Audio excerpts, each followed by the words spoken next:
I never once considered myself to be the jealous or suspicious type. Throughout my entire adult life, I was never the kind of guy who felt the need to casually glance over his partner's shoulder when a text message lit up their screen. I didn't keep tabs on locations. I didn't interrogate anyone about who they were having lunch with, and I certainly never spent my evenings trying to decode the silent, invisible pauses in an everyday conversation.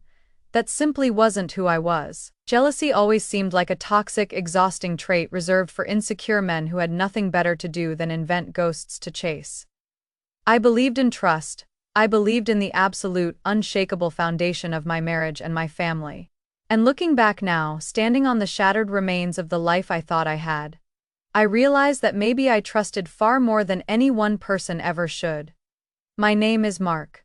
I am 38 years old, and up until about 12 months ago, I was operating under the assumption that I had built a remarkably solid, enviable life. We lived in one of those quiet, picturesque suburbs just a few miles outside of Columbus, Ohio. It wasn't anything ostentatious or flashy, just a sturdy traditional two-story home with a sprawling fenced-in backyard, a manageable mortgage, and a driveway that I took pride in keeping clear of snow every winter. It was the kind of idyllic tree-lined street where neighbors would offer a polite generic wave as they checked their mail, but no one ever really crossed the boundary into knowing each other's actual business. It was a community designed for privacy and predictability. It was exactly the kind of place where things are supposed to feel insulated, comfortable, and, above all else, safe. I married Sarah 5 years ago after a whirlwind courtship that felt like everything falling perfectly into place. She was 34 when we first crossed paths at a mutual friend's summer barbecue. She already had a son from a previous long-faded relationship. His name was Tyler, and he was 12 years old at the time. Tyler was a quiet, observant kid. He was a little withdrawn, carrying that natural guard that children of single parents often develop. But he was always inherently polite. He was undeniably bright too. He was the kind of teenager who spent the vast majority of his time retreated into his bedroom, a pair of heavy gaming headphones permanently clamped over his ears. Content to exist entirely within his own carefully curated digital universe. When I stepped into the picture, I made a conscious, deliberate promise to myself. I was never going to force a paternal bond. I wasn't going to barge in and demand he call me dad, or try to rewrite his life. My strategy was simply to show up. I wanted to be a reliable, immovable pillar in his world. I drove him to middle school on the brisk, dark mornings when Sarah was assigned to early shifts. I sat at the kitchen island and helped him untangle complex algebra homework, when he swallowed his pride enough to ask for assistance. I just kept things steady. And, slowly over the passage of years, we found a genuine unspoken rhythm. The ice thawed, he started emerging from his bedroom fortress a little more frequently. Sometimes we would sink into the living room couch and watch Sunday football games together, trading casual commentary about terrible referee calls. Other times, I would catch him lingering in the garage while I was doing yard work, asking me random, earnest questions about how car engines worked, what my job in logistics was actually like, or what the world was like when I was his age. It was mundane stuff, sure, but it felt profound. It meant something to me. It felt like we were building a bridge, plank by plank. And Sarah. Sarah was the absolute center of my universe. She was naturally outgoing, fiercely warm, and possessed this incredible magnetic energy. She was the kind of person who could effortlessly make a room feel lighter and more welcoming just by walking through the door and offering a smile. She worked part-time managing the front desk at a busy local dental office, mostly taking morning shifts so she could spend the lion's share of her time managing our home. She always insisted that she found deep satisfaction in keeping our domestic life running like a well-oiled machine. The laundry was always immaculately folded. The house perpetually smelled of vanilla candles and citrus cleaner, and dinner was somehow always bubbling on the stove when I walked through the door. I appreciated every single ounce of effort she put into our lives. I swear to God, I never took a single day of it for granted. At least, I don't think I did. Now, Wide awake at 3 in the morning, I find myself obsessively replaying every mundane memory, trying to retroactively analyze our history. I desperately try to pinpoint the exact moment the tectonic plates of our marriage began to shift beneath my feet. There had to be glaring red flags, right? There had to be breadcrumbs I was too willfully blind to follow. If I had to map it out, the subtle unraveling probably began about 8 months ago. Sarah started acting different. It wasn't anything cinematic or dramatic. There were no screaming matches or sudden, unexplained absences that lasted for days. It was a slow, creeping subtlety. She started venturing out of the house a lot more. Girls' nights, she called them. In the beginning, it didn't even register as a blip on my radar. Everyone needs a release valve, everyone deserves time to unwind with their friends away from the pressures of domestic life. But then, the occasional Friday night drink turned into something much more frequent. It became twice a week, and then, inexplicably, 3 times a week. I started noticing that she was putting an unusual amount of effort into her appearance for these casual get-togethers. She would spend a solid hour locked in the master bathroom, painstakingly doing her hair and applying makeup with a precision she usually reserved for our wedding anniversary. She started wearing new clothes, dresses and tops I had never seen before. Things that felt slightly out of character for the woman who usually lived in comfortable yoga pants. She would casually kiss my cheek, leave the house around 7 in the evening, and not pull back into the driveway until well past midnight. I finally brought it up one Sunday morning over coffee, trying to keep my tone light and entirely conversational. She didn't miss a beat. She just offered a breezy, dismissive laugh and explained that one of her closest friends from the clinic was navigating a profoundly messy divorce and desperately needed a shoulder to cry on. It sounded entirely plausible. It was exactly the kind of empathetic, supportive thing Sarah would do. So, I didn't push it. I let it go. But then, the smaller, more insidious behavioral changes began to manifest. She started treating her smartphone like it held the nuclear launch codes. It was always without fail placed face down on the kitchen counter or the coffee table. Whenever it buzzed, she would swiftly snatch it up and excuse herself from the room, retreating to the laundry room or the backyard to take the call. If I happened to walk into a room unexpectedly while she was typing a text, her shoulders would jerk, a tiny involuntary flinch of surprise. It wasn't quite enough to constitute a smoking gun, but it was absolutely enough to trigger a low-level, persistent hum of anxiety in my gut. My subconscious was frantically waving a yellow flag, but my conscious mind kept swatting it away. I repeatedly told myself I was being paranoid, that I was letting the stress of my job invent problems at home. Tyler certainly didn't seem to notice any shift in the atmospheric pressure of the house. Or if he did, he kept his mouth firmly shut. He was 15 by then, fully submerged in that murky complex developmental stage where parents transition from being the center of the universe to being nothing more than mildly annoying background noise. He spent almost all his time sequestered upstairs in his room behind a closed door, fully absorbed in online multiplayer games or endless feeds of internet videos. Everything seemed normal enough to maintain the illusion, and then came the suffocating, humid Thursday afternoon that fundamentally dismantled my reality. I remember the meteorological details of that day with a sickening clarity. I had left the office early.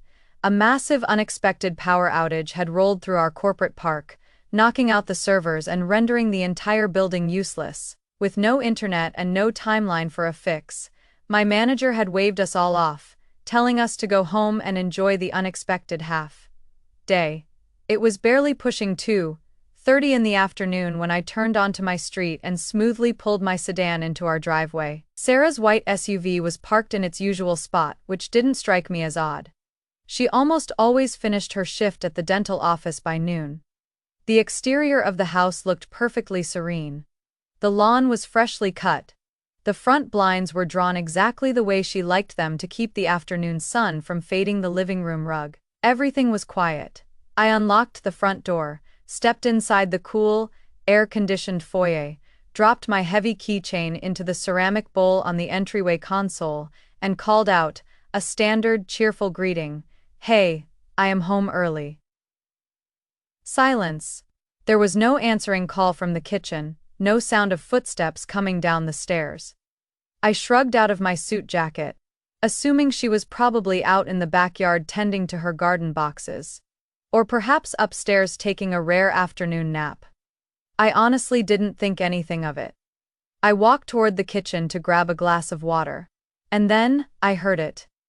It was incredibly faint. A heavily muffled sound filtering down through the ceiling from the second floor. At first, my brain instinctively rationalized it. I figured it was just the television. Maybe Tyler had also been let out of school early for some reason. But as I stood perfectly still, holding my breath to listen, I realized there was something deeply unsettling about the noise. It wasn't the rhythmic, structured cadence of dialogue from a movie or a YouTube video. It was organic. It was movement. It was the sound of heavy shifting, a frantic, rhythmic creaking of floorboards and bedsprings. I stood paralyzed at the base of the stairs for a long, agonizing second. The rhythmic shifting paused, replaced by a sudden, hushed stillness. Then, I heard a low, breathy sound. It sounded like a laugh, a breathless, intimate chuckle that was immediately, desperately stifled. A visceral, icy wave of adrenaline washed over me, crawling up the base of my spine and settling heavily at the base of my neck. It wasn't the blind panic of a home invasion, but rather a profound, sickening unease. It was the kind of biological warning system that causes your chest to tighten and your throat to go dry before your brain can even articulate what it is afraid of. I slowly placed my hand on the wooden banister and began to walk up the stairs. I took every step much slower than I normally would. My legs felt like they were moving through wet cement. Every instinct screaming inside of me already knew that I was marching toward something catastrophic. As my eyes cleared the top of the landing, I immediately noticed that Tyler's bedroom door was firmly shut. While a closed door wasn't entirely unprecedented for a teenage boy, something about the way it was shut felt deliberate. Defensive. The rest of the hallway was bathed in total, suffocating silence. I stepped quietly across the carpet and knocked lightly on the wood with my knuckles. Tyler. I called out, my voice sounding unnaturally loud in the quiet house. There was no response. Not a shuffle, not a cough. I waited a full 3 seconds, feeling my pulse begin to thud heavily against my eardrums. I knocked again, using more force this time. Hey bud, you in there? Still nothing. Absolute dead air. Now, my heart was genuinely starting to race, hammering a frantic rhythm against my ribs. I couldn't rationally explain the rising panic. There were 100 perfectly innocent explanations for a quiet teenager in his room. I reached out and wrapped my hand around the brass doorknob, turning it to the right. It wouldn't budge. It was locked. That was a jarring anomaly. Tyler almost never locked his bedroom door during the daylight hours. It was a strict house rule that Sarah had instituted years ago. She hated the idea of locked doors in a family home unless someone was asleep for the night or changing clothes. I rattled the knob, knocking much firmer, the edge of my knuckles stinging. Tyler, open the door. There was a suffocating drawn-out pause. And then, I heard the frantic explosion of movement from the other side of the wood. It was the unmistakable sound of people scrambling, a heavy thud, the rustle of fabric, and an urgent, panicked whisper that I couldn't quite decipher. My stomach plummeted as if the floor beneath me had just given way. Tyler, I commanded, my voice dropping an octave, razor, sharp and laced with an authority born of sudden fear. Open this door right now. Another agonizing pause stretched out. Finally, I heard the sharp metallic click of the deadbolt sliding back. The door slowly creaked open, but only a fraction. Just a few inches, Tyler stood in the narrow gap. His face was flushed a violent, blotchy red. His hair, usually neatly styled, was wildly disheveled, sticking up in strange directions. He was breathing heavily, his chest rising and falling in quick, shallow bursts, and his eyes were blown wide, darting everywhere except my face. He looked exactly like a cornered animal that had just been caught in the headlights. Hey, he rasped, his voice incredibly tight and strained. I didn't know you were home. I forced my facial muscles to remain neutral, desperately trying to mask the absolute chaos currently short.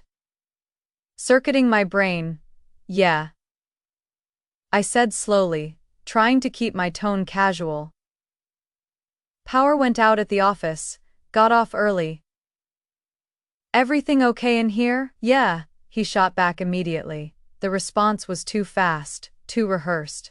Just doing some homework. I shifted my weight, trying to see past his shoulder into the room. The space behind him was a disaster. His bed, which was usually relatively tidy, was completely destroyed. The sheets violently twisted and pulled free from the mattress. His desk chair had been knocked over onto its side. It wasn't definitive proof of a crime, but it certainly didn't look like a study session. And then, my eyes locked onto something resting near the pillows. Something that made the blood freeze in my veins. There was a second smartphone lying haphazardly on the tangled comforter. It definitely wasn't Tyler's phone. His was clad in a bulky black protective case. This phone was sleek, wrapped in a distinctive rose, gold metallic case. It was Sarah's phone. I slowly pulled my gaze away from the bed and brought it back to Tyler's terrified face. "Tyler," I asked, my voice deadly calm. "Why is your mother's phone sitting on your bed?" His eyes darted frantically, an involuntary flicker of sheer panic that lasted only a fraction of a second, but it was enough to betray him. She left it," he stammered, swallowing hard. "She asked me to grab something from her room for her, and she must have dropped it." "That is really weird," I noted, my voice sounding completely detached from my body. "Where is she right now?" He hesitated. It was a long, excruciating hesitation, and in that silent gap, something deep within the core of my being fundamentally shifted. The protective shell of confusion cracked open, revealing a terrifying, dark abyss of realization. I wasn't experiencing a moment of clarity just yet, but I possessed a sickening, overwhelming sense that I was standing precariously on the absolute edge of a truth I was going to wish I never discovered.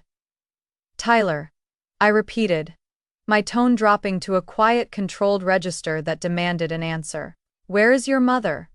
Before the boy could force another lie through his teeth, a sharp sound echoed behind me. A floorboard creaked, loud and distinct, from the far end of the hallway.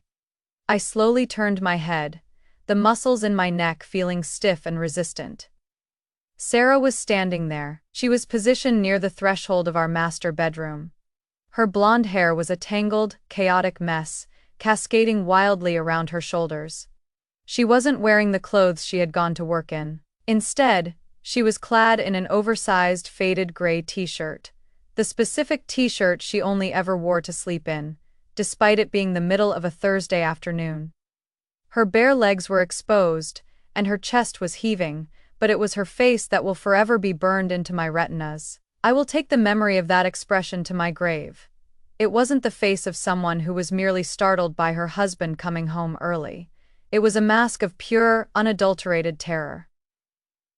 "Mark," she gasped, her voice incredibly thin and reedy as if she had just sprinted a mile.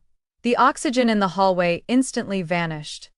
The air felt thick, heavy, and oppressive, pressing down on my shoulders like a physical weight. I slowly looked at her trembling frame, then pivoted my head back to Tyler's flushed face in the doorway, and then finally let my gaze drift back to the rose gold phone resting on the rumpled bedsheets. The fragmented puzzle pieces in my mind were suddenly moving on their own, violently snapping together to form an image so grotesque, so profoundly unnatural, that my brain actively tried to reject it.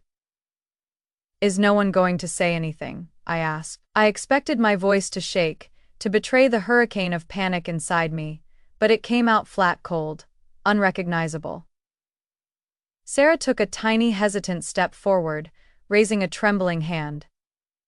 "Mark, please, it is not what you think." That sentence, that incredibly hollow, overused cliché of a sentence. You see it in movies, you read it in cheap paperbacks, and you assume it is just lazy writing. But hearing those exact words spoken aloud in your own home, by your own wife, while the world collapses around you, it hits entirely differently. It is the verbal equivalent of throwing a gallon of gasoline onto a fire you didn't even realize was already burning your house down. Then look me in the eye, I challenged her, my voice turning to ice, and tell me exactly what it is. She opened her mouth, her lips parting as if to form a defense, but absolutely no sound emerged. She was paralyzed. Next to me, Tyler shifted uncomfortably from foot to foot, desperately staring down at the carpet, refusing to look anywhere near my general direction. And in that heavy, suffocating silence, something permanently broke inside of me. It wasn't an explosion of anger. It didn't shatter with a loud, dramatic crash. It just quietly, fundamentally snapped.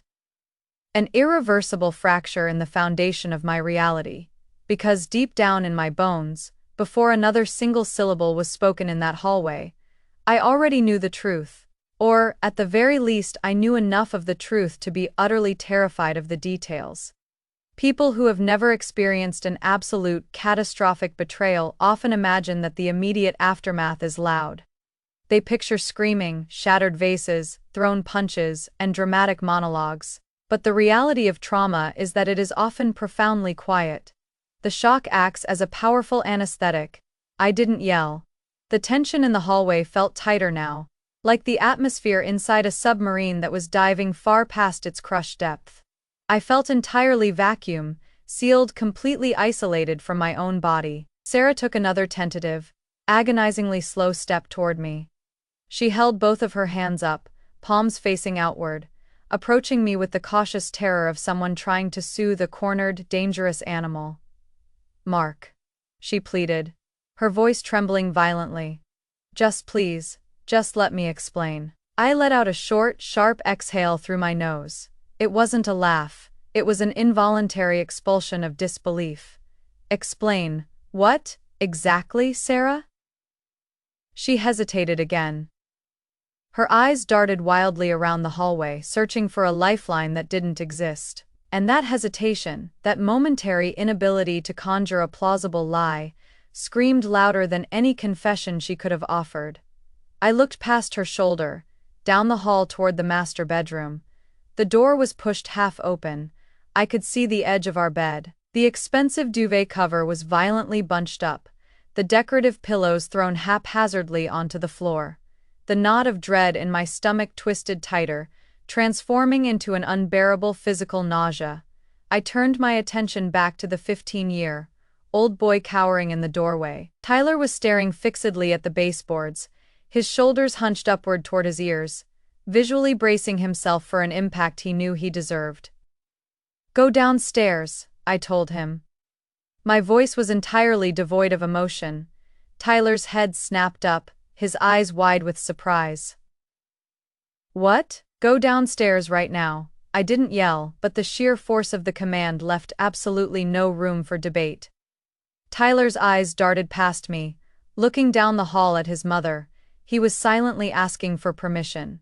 He was waiting for Sarah to intervene, to override my authority and save him. That micro-interaction hit me with the force of a physical blow. For 5 long years I had painstakingly tried to earn my place in this house. I had tried to build a foundation of respect with this kid, never forcing the issue, always hoping that a natural paternal authority would take root. And in a fraction of a second, I saw exactly where the hierarchy truly stood.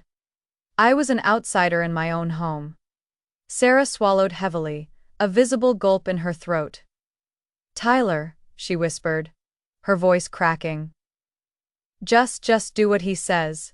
Go to the living room." Tyler stood frozen for one more agonizing second, then dropped his chin to his chest.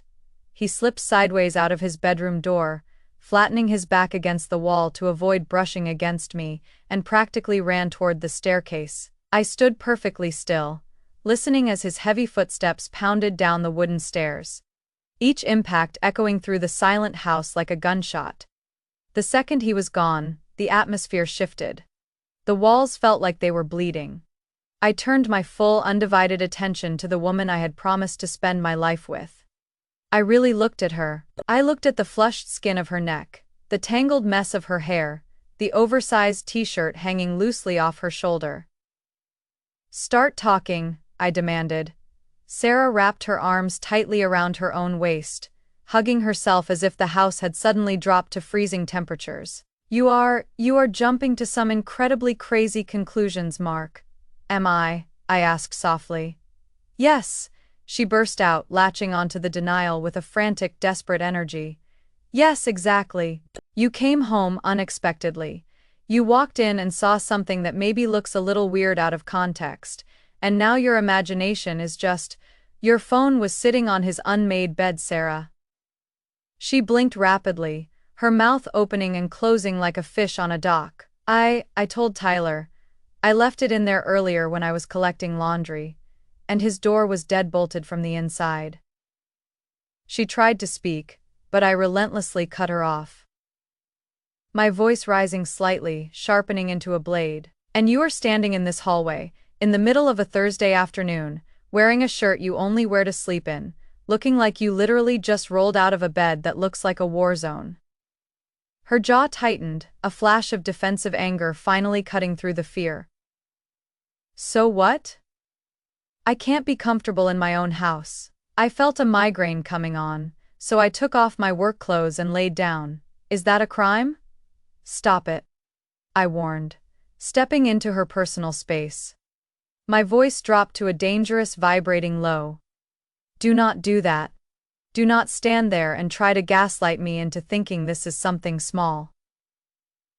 There it was, the definitive shift. The exact moment the confrontation ceased to be about confusion and officially transitioned into a desperate fight for reality. She stared up at me for a long, heavy second, her eyes rapidly scanning my face, clearly running calculations, trying to decide which fabricated version of events had the highest probability of survival. "Nothing happened," she stated. The delivery was flat. I just stared at her, letting the silence do the work. "Nothing," she repeated, injecting a false note of firmness into her tone. "You are completely reading into things that simply aren't there." I nodded slowly, mimicking the motion of a man who was accepting a reasonable explanation, but inside, every single cell in my body was violently rejecting the lie. "Okay, if nothing is there, then explain to me why it feels like the air in this house is poisoned. Why does it feel like I just walked in on an atrocity I wasn't supposed to witness?" "Because you are paranoid," she cried out, her voice finally cracking under the strain. "You didn't walk in on anything. Then why does your son look like he just committed murder?" I fired back, my composure finally starting to slip. "Why are you acting like a cornered rat?" "I am acting like this because my husband is standing in our hallway accusing me of something unimaginably sick and insane," she yelled, her tone sharpening into a weapon of self-defense. "Do you even hear yourself right now, Mark? Do you hear what you are implying?" I took another step toward her. I wasn't physically aggressive, but I closed the distance until she was forced to crane her neck to maintain eye contact. "Then clear it up," I challenged her. "I want you to say the words out loud. Look me directly in the eyes without blinking, and swear on your life that there is absolutely nothing inappropriate going on between you and the teenager downstairs." The instant the words left my mouth and hung in the air between us, the fundamental reality of the house warped. This was no longer just a tense argument. This was a nightmare bleeding into the waking world. It was a confrontation with an idea so dark, so completely taboo, that simply acknowledging it felt like a violation. Sarah's face drained of all color, turning a sickening ashen gray. That is absolutely disgusting," she whispered, her voice trembling with what sounded like genuine revulsion. "Then say it," I pushed, relentless. "Say I am completely wrong. Say I am crazy." "I am saying you are wrong," she snapped. But as she yelled the words, her eyes flickered away, she broke eye contact. For just a fraction of a second, her gaze dropped to the floor before snapping back up to meet mine. That was it. That was the kill shot. That single microscopic second of averted gaze was all the confirmation I needed. It was the catalyst that finally caused the dam inside my mind to burst. Because if a loved one accuses you of something that utterly vile, something so completely outside the boundaries of human morality, you do not hesitate. You do not break eye contact. You do not stall for time. You erupt with righteous fury and shut the accusation down with the absolute power of the truth. But she couldn't do it. I stumbled backward, running a trembling hand roughly over my face, suddenly feeling light-headed. I paced a few erratic steps away from her, toward the staircase, trying to force oxygen into my lungs. My heart was pounding so violently, I could feel the thudding against my ribs, a chaotic, terrified rhythm. "This is crazy," I muttered aloud, speaking more to the walls than to the woman standing behind me. "This is actually genuinely insane." "Yes, it is," she agreed frantically, immediately latching onto my words like a drowning sailor grabbing a life preserver. "Exactly, Mark. It is insane. So can we please just take a breath and—" "Then why does it feel real?" I spun around, cutting her off, my voice echoing loudly in the hallway. She didn't have an answer. The oppressive silence crashed down over us again. I hated that silence. I hated the space. I turned my head and stared back toward Tyler's bedroom. The door was still wide open. That ridiculous rose gold phone was still sitting on his messy sheets, looking like an alien artifact that didn't belong in that space. "I am going to ask him," I declared, my voice hardening into resolve. Sarah's head snapped up. "No." The refusal was instantaneous. It came out far too fast, laced with a raw, undeniable panic. I froze in my tracks, turning back to face her. "Why not?" I asked, drawing out the syllables. Because he is just a kid, Mark," she scrambled, stepping forward, her hands hovering in the air between us. "You are going to completely traumatize him. He is already scared of you yelling. He does not need to be dragged into whatever paranoid breakdown you are having right now. He is already in the middle of it," I stated, my voice dead and hollow. "No, he isn't," she insisted, her voice shrill. "You are projecting. You are making this into something it is not." "If it is nothing," I reasoned, taking a step toward the stairs, "then it shouldn't be a problem if I go down to the living room and ask him a few simple questions to clear up the timeline." Sarah lunged forward, physically placing herself between me and the top of the staircase. She wasn't shoving me, but she was creating a physical blockade, throwing her arms out to brace herself against the walls. "Mark, stop," she begged. Her voice had lost its defensive edge. She was fully pleading now. "You are incredibly upset right now, I understand that. But you are about to cross a boundary that you can never ever come back from." I stopped. I stared at the woman I had married, looking at her tear-streaked face, trying to find a trace of the person I thought I knew. I let out a slow, ragged breath. "A boundary," I repeated the word slowly, tasting the sheer absurdity of it on my tongue. "You are standing there, blocking the stairs, lecturing me about crossing boundaries." Her lips pressed together into a tight white line. And for a fleeting second, the mask completely slipped. The frantic anger and the defensive outrage vanished, replaced by a profound, naked guilt. It was right there swimming in her eyes. And that was the moment the intellectual realization finally connected with my physical body. The adrenaline rush faded, replaced by a sickening, cold dread. I didn't have all the details yet, but my body knew that my life was over. "Move," I commanded. "Number Sarah, get out of my way." "No," she cried out, violently shaking her head, tears spilling over her eyelashes. "We are not doing this. Not like this." I let out a harsh barking laugh that held absolutely zero humor. "Like what, Sarah? Like we're facing reality. This isn't reality." She wept. "This is you spiraling out of control. Then prove me wrong." "I am trying to." "No, you are not," I yelled, the volume finally breaking free. "You are dodging. You are stalling. You are physically blocking me. You are doing every single thing a guilty person does to avoid telling the truth." "I told you the truth," she wailed. But the conviction was entirely gone. It sounded pathetic. I stared at her for one long final moment. The woman who had promised to love me, the woman I had built a home with, was standing in front of me, frantically trying to protect a secret that was already rotting our lives from the inside out. I nodded slowly.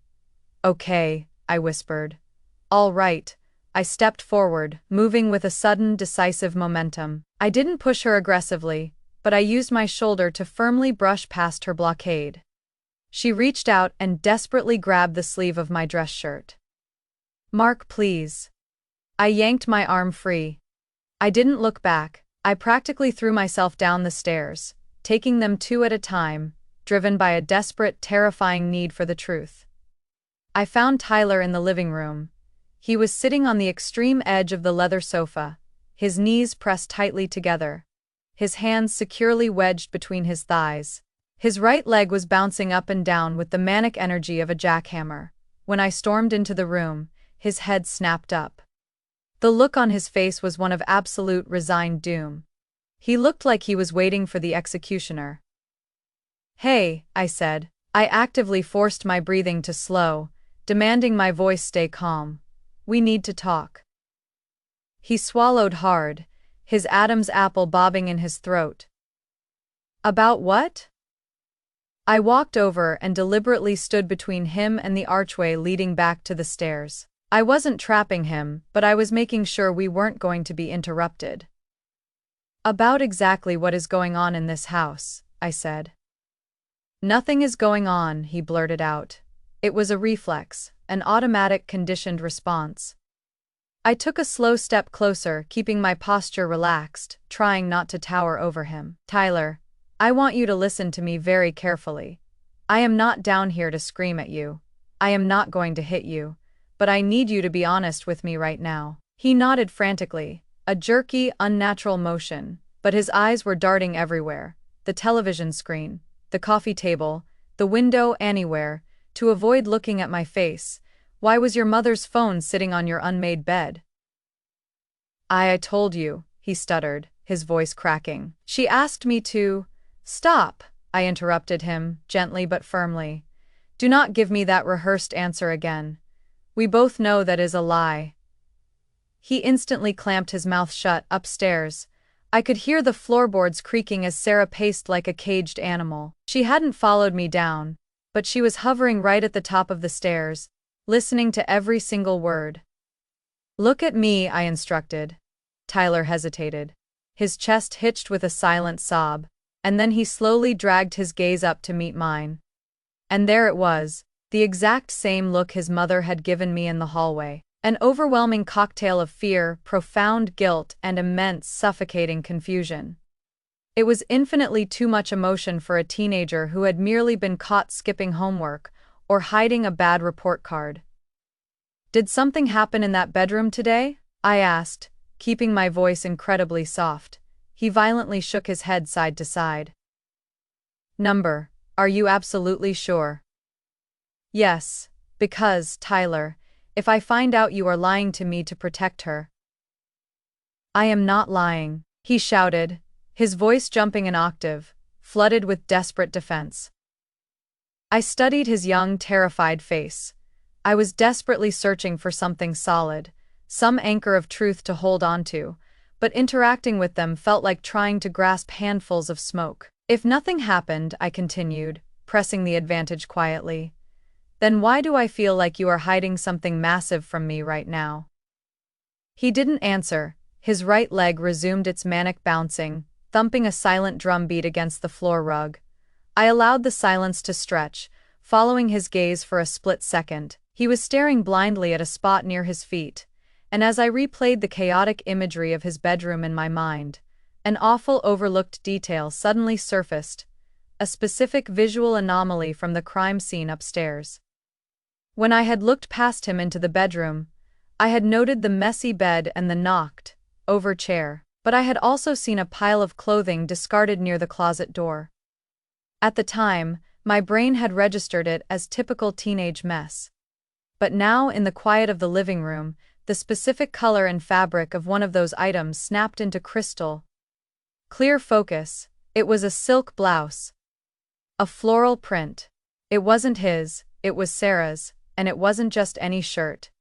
It was the exact blouse she had worn to dinner the night before. I slowly brought my eyes back to the boy on the couch. The bottom of my stomach fell out, dropping into an endless void. "Tyler," I whispered, my voice trembling for the first time. "When exactly did your mother come into your room today?" He froze. The bouncing of his leg stopped instantly. Every muscle in his body turned to stone, and in that frozen, terrible moment, the last lingering shred of denial within me evaporated. Before he even opened his mouth, I knew. I knew with absolute terrifying certainty that this was not a misunderstanding. This was not a paranoid delusion. I was standing in the ruins of my life. He didn't answer me. The silence in the living room stretched out, morphing into a physical, crushing pressure against my lungs. Tyler just sat there, frozen, staring blankly at the glass coffee table. He had his hands clasped together so fiercely that his knuckles were stark white. The skin stretched tight over the bone.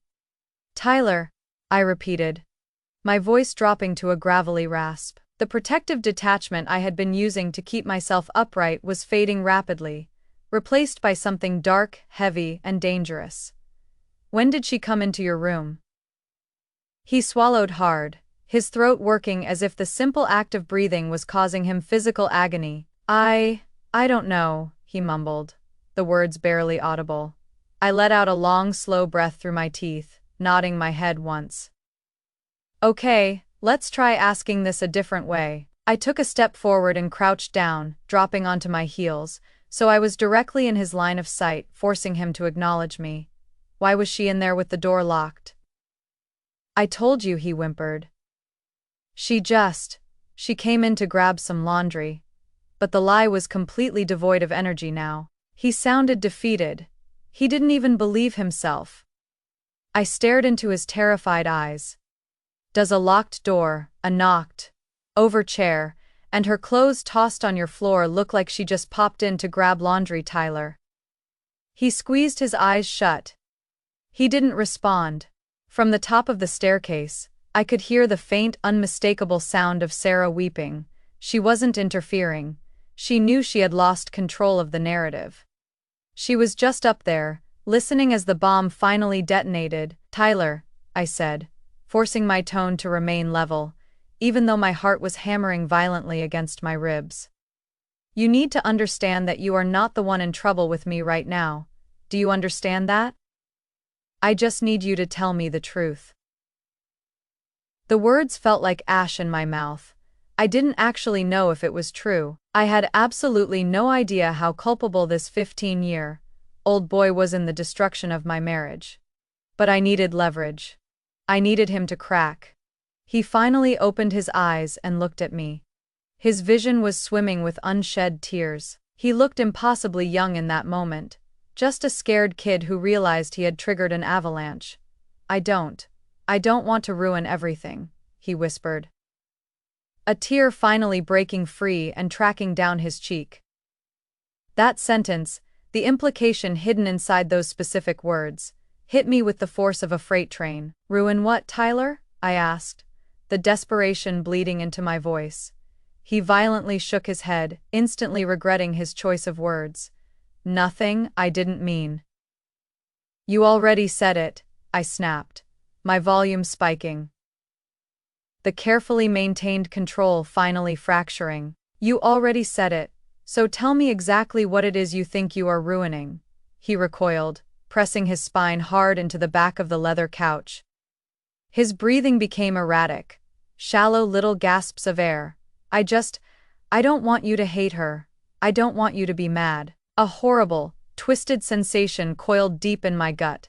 He was trying to protect her. "Even now, I am not mad at you." I lied quickly, desperate to keep him talking. "I just need to understand what the hell I walked into today." He wiped his sweaty palms frantically on his denim jeans. It is not like you think. That phrase again, the exact same defensive shield his mother had used. Hearing it coming from a child's mouth made me physically nauseous. Then help me understand what it is like, I pleaded. He opened his mouth, but no words came out. He looked desperately toward the staircase archway, praying for a rescue that wasn't coming. Tyler, look at me. He slowly brought his gaze back to mine, and for a fleeting second, I saw the internal dam break. The exhaustion of carrying whatever sickening secret they shared finally outweighed his fear of the consequences. She comes in sometimes, he confessed.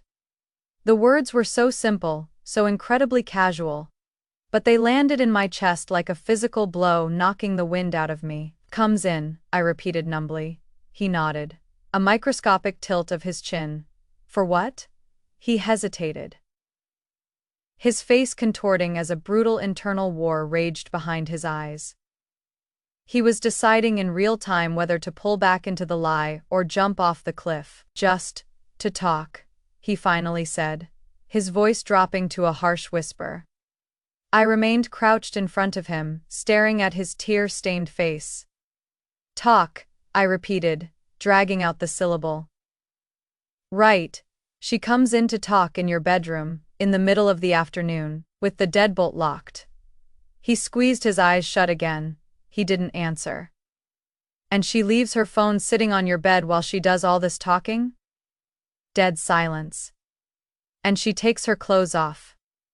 I pushed, the revulsion rising in the back of my throat, making my voice thick and tight. Stop! He shrieked suddenly, his eyes flying open. The outburst caught me off guard. I rocked back slightly on my heels. Stop what? Just stop saying it like that, he cried out, his face flushing a deeper, more violent shade of red. Like what? I demanded, the anger surging back to the surface. Like what it clearly looks like. It is not like that, he insisted, but his voice cracked horribly on the final syllable, betraying the lie. Then tell me what it is, I roared, the volume finally exploding out of me. Tyler practically launched himself off the couch, scrambling to his feet and backing away from me until his shoulders hit the living room wall. He ran both hands aggressively through his messy hair, hyperventilating. I don't know how to explain it to you, he sobbed. Try, I yelled, standing up to face him. She comes into my room and we hang out. Okay, sometimes we just watch stupid videos on her phone, sometimes we just lay there and talk about stuff. That is it, that is all it is. With the door locked, I fired back. He choked on a sob, he didn't answer. With her clothes scattered on your floor. He screamed again, covering his ears with his hands. The living room fell into a heavy, traumatic silence. The only sound was the jagged, wet rasp of Tyler desperately trying to pull oxygen into his lungs. I stood in the center of the room, my hands balled into tight fists at my sides, staring at the shattered teenager. Then you tell me what I am supposed to think, Tyler, I said. My voice was low, terrifyingly calm now, but it vibrated with a barely contained fury. He slowly lowered his hands, looking at me with an expression that was suddenly laced with a strange defensive anger. You always do this, he spat out. You always think the worst of everyone. The accusation threw me completely off balance. I blinked. What? You are always assuming things, he babbled, gesturing wildly with his hands. You always act like everything is some big dark secret, like everything has to mean something bad. I stared at him, genuinely stunned by the audaciousness of the deflection. I came home early from work and walked into a situation that makes absolutely no logical sense, I stated, measuring every word. I am simply asking questions. You are accusing us, he cried. Because nothing you are telling me lines up with reality, I shouted back. You have to see that. You have to know how sick this looks. He flinched, turning his head away. His jaw clamped shut so tight the muscles twitched. And then, a new voice echoed through the room. "Mark, stop it. This isn't helping." I didn't even turn my head. Sarah's voice floated down from the archway. It was strained, hollowed out. The sound of a woman who had completely run out of options. "Then come down here and help me understand." "Sarah," I commanded, keeping my eyes locked on the wall. There was a long, agonizing pause. I heard the slow, hesitant shuffle of bare feet on the hardwood floor. Sarah slowly emerged into the living room. The three of us were finally occupying the same physical space. The air in the room was so thick with tension and unspoken horrors that it felt difficult to physically breathe. Sarah didn't look at me first. She immediately looked at Tyler. For a brief second, her expression softened into something resembling maternal concern. A look of shared tragedy. Then, she slowly turned her head and met my eyes. "We need to calm down," she said quietly. "I am calm," I lied, my voice vibrating with adrenaline. "I just want the absolute truth, and I want it right now." "You are not going to get the truth by screaming at a child," she defended, crossing her arms defensively over her chest. "Then how am I going to get it?" I asked, throwing my hands up in exasperation. "Because right now, the only thing I am getting in this house is half-baked excuses and pathetic lies." Sarah closed her eyes and took a deep, shuddering breath, visibly trying to gather whatever fragments of courage she had left. It is complicated, Mark." I let out a harsh, bitter laugh that echoed off the vaulted ceiling. "Yeah, I figured. It is not what your head is making it out to be," she added quickly, opening her eyes. "Then say exactly what it is." I challenged, stepping toward her. She hesitated. Always the hesitation, and in that specific moment, watching her struggle to formulate a sentence. My internal compass finally broke. I stopped being the confused, angry husband trying to solve a puzzle, and I realized a horrifying truth. If the explanation for this was innocent, she would have screamed it from the rooftops the second I walked in the door. The simple fact that she couldn't articulate the truth meant the truth was unspeakable. "Sarah," I said, my voice dropping into a deadly quiet register, "I need you to understand something right now. Whatever this sickness is, whatever ugly truth you are desperately trying to soften or protect or hide from me, standing there in silence is worse."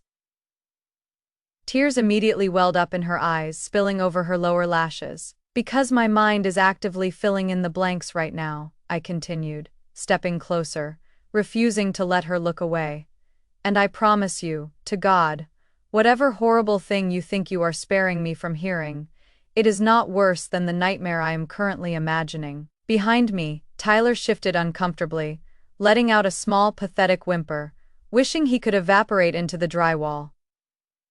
Sarah reached up and frantically wiped at her cheek with the back of her hand, terrified of fully breaking down. It didn't start like that," she whispered, her voice cracking in half.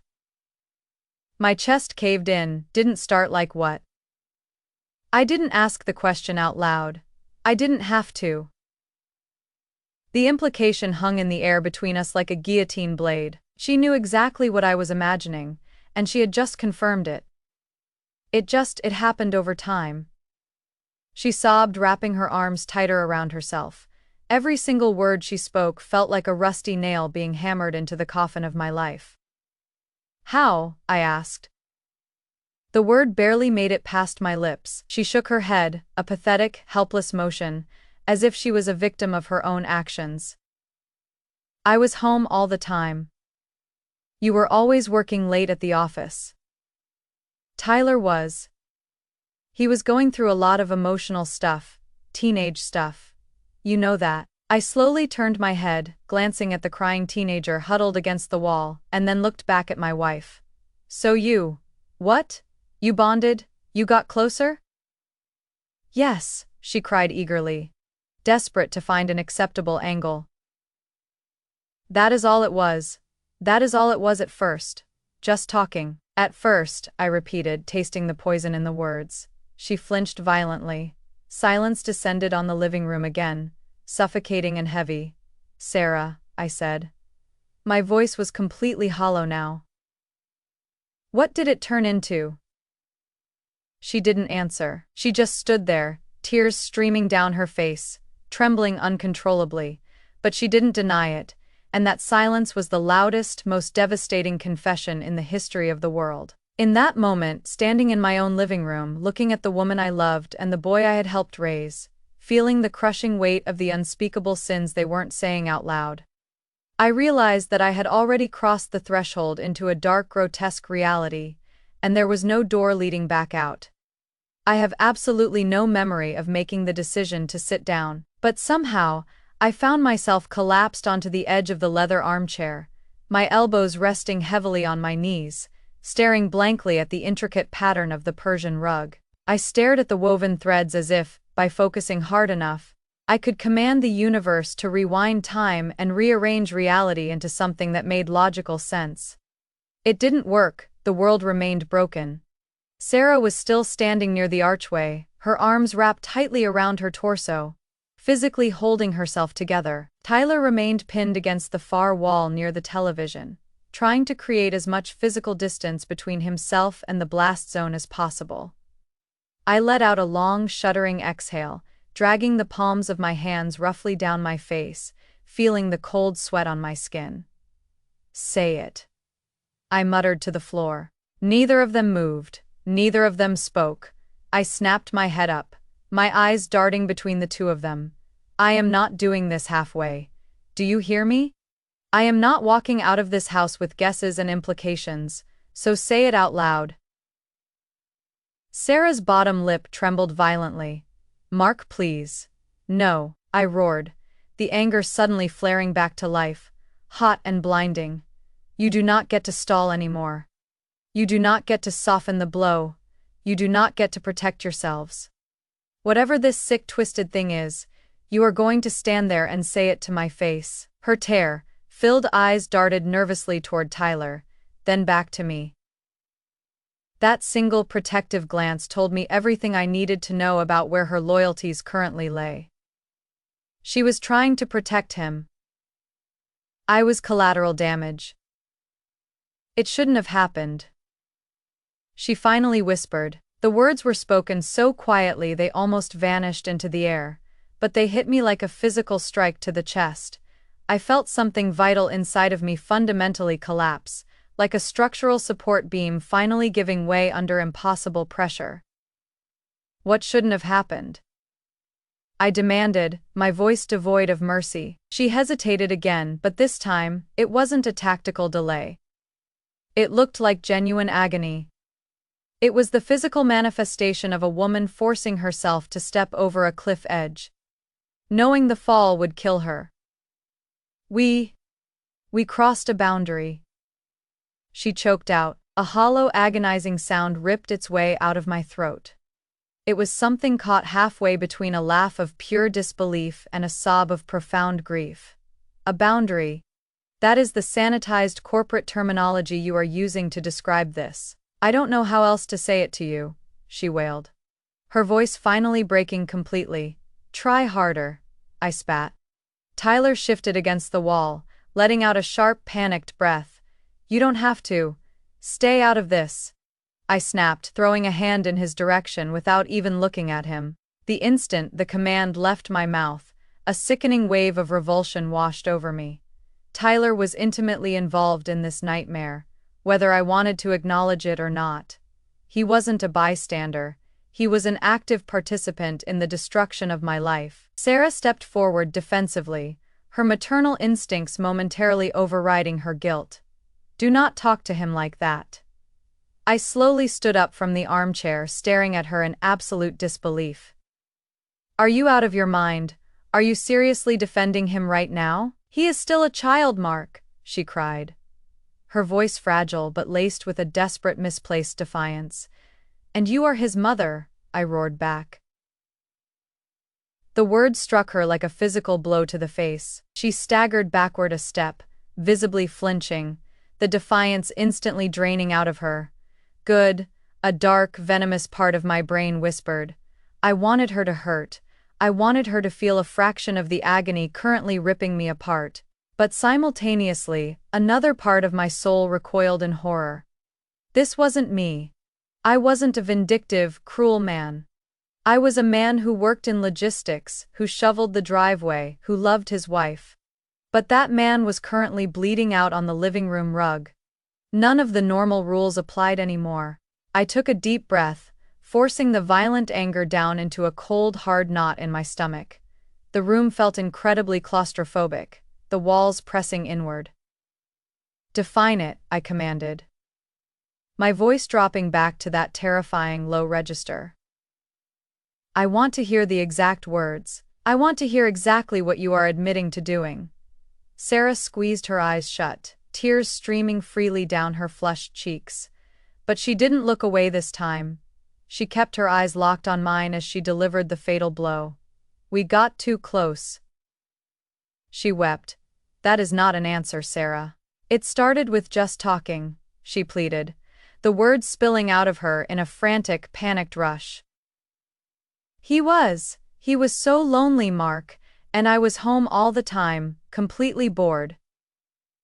You were always at work, always focused on the promotion, and we just started talking, and then—" "Sarah," I interrupted, my voice cutting through her hysterical excuses like a scalpel. "Skip to the part that actually matters." She stopped talking. She closed her eyes. The silence in the room was absolute.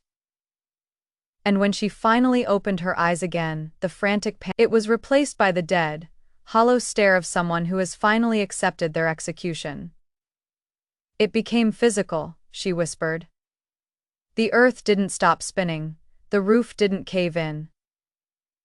There was no dramatic swelling of music to mark the destruction of my universe. There was just a dull, incredibly heavy drop inside my chest, followed by a profound, terrifying numbness."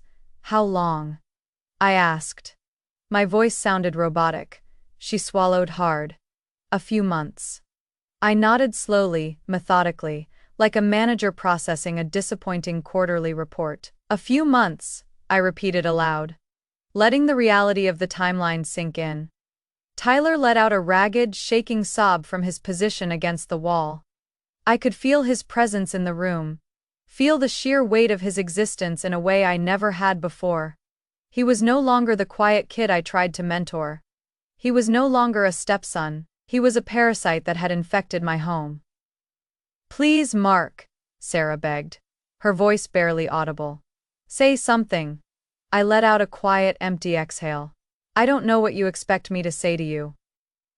"I didn't mean for any of this to happen," she cried, lunging forward slightly, as if wanting to touch me, but stopping herself. It got completely out of control."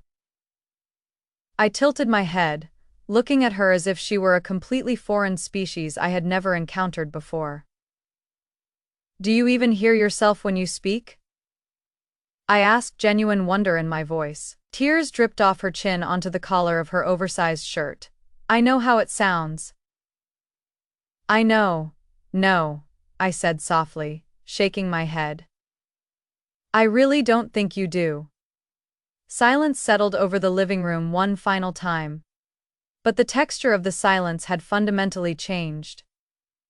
It wasn't the frantic tension of discovery anymore. It wasn't the desperate stalling before a confession. This was the quiet, absolute desolation of the aftermath. The bomb had gone off, and we were just standing in the smoking crater.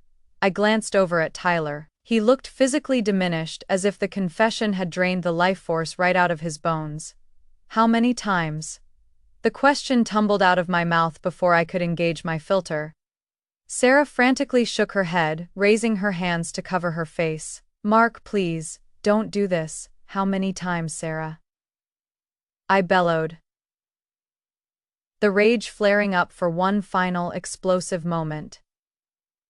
She collapsed entirely, falling to her knees on the rug. Sobbing into her hands, she didn't answer.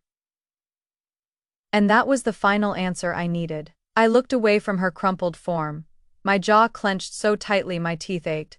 "This is insane," I muttered to the empty room. "This is a literal nightmare." "I know," she sobbed from the floor.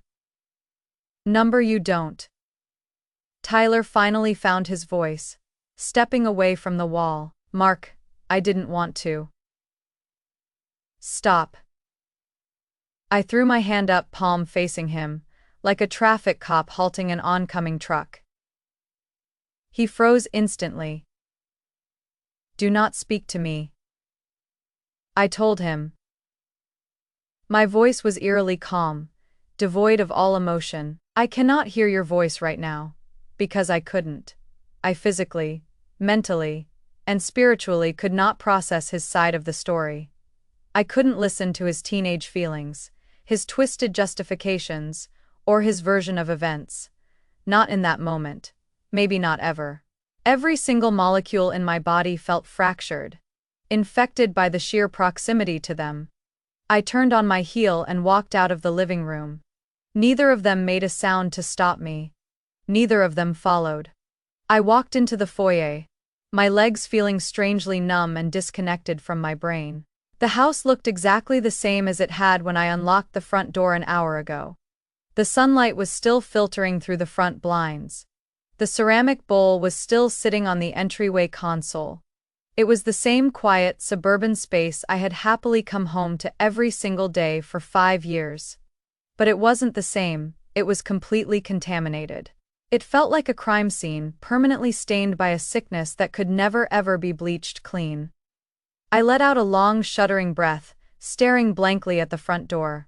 Behind me, in the living room, I could hear the muffled, pathetic sounds of Sarah crying on the floor. And for the first time since this nightmare began, a moment of profound, absolute clarity washed over me. There was no fixing this.